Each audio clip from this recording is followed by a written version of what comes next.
চট্টগ্রামের theatre institute মিলনায়তনে অনুষ্ঠিত হয়ে গেল ২৯তম জাতীয় উচ্চাঙ্গন সঙ্গীত সম্মেলনের আসর।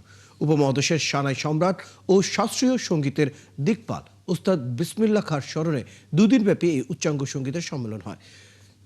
আয়োজন করেন সদারং উচ্চাঙ্গ সঙ্গীত পরিষদ বাংলাদেশ। অনুষ্ঠানে অংশ নেন দেশের বিভিন্ন প্রান্ত থেকে আসা শিল্পীরা।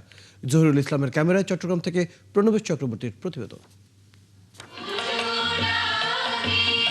৬টি রাগে বাঁধা রাগমালা ও দ্রুতগতির তারানার সমবেত পরিবেশনার মাধ্যমে শুরু হয় দুদিনব্যাপী শাস্ত্রীয় সঙ্গীত সম্মেলনের।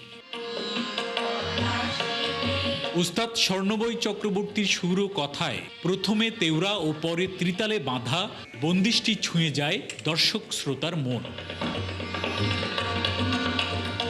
যার হাত ধরে প্রান্তিক মানুষের বাদ্যযন্ত্র সানাই পেয়েছে বিশ্বখ্যাতি, উপমহাদেশের শাস্ত্রীয় সঙ্গীতের সেই দিকপাল ওস্তাদ বিসমিল্লাহ খাঁর স্মরণে নিবেদিত হয় পুরো আয়োজন। সঙ্গীত আসলে একটু বোঝার জিনিস, অনুধাবনের জিনিস। এটি আসলে উচ্চাঙ্গ সঙ্গীতের সবচেয়ে বড় সম্পদ এবং শক্তি। থিয়েটার ইনস্টিটিউট মিলনায়তনে শাস্ত্রীয় সঙ্গীত সংগঠন সদারঙ্গ উচ্চাঙ্গ সঙ্গীত পরিষদ বাংলাদেশের আয়োজনে সম্মেলনের উদ্বোধন করেন চট্টগ্রাম প্রিমিয়ার বিশ্ববিদ্যালয়ের উপাচার্য অধ্যাপক নসরুল কদির। ভিতরে যে একটা আবেদন থাকে, উপভোগ থাকে, আমরা কি বলে ইমোশনাল হই, সেই ইমোশনাল জায়গা থেকে মনে হয় আমরা আস্তে আস্তে দূরে সরে যাচ্ছি।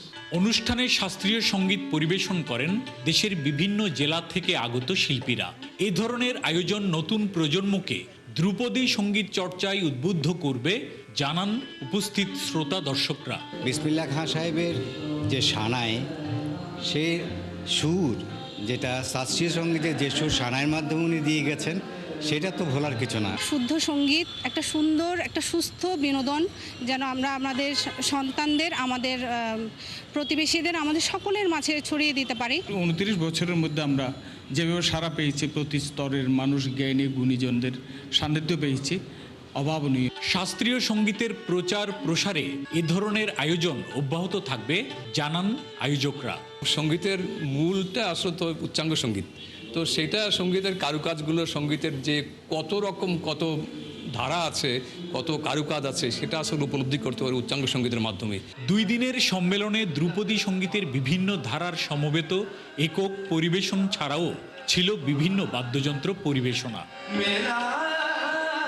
প্রণবেশ চক্রবর্তী, ৭১, চট্টগ্রাম।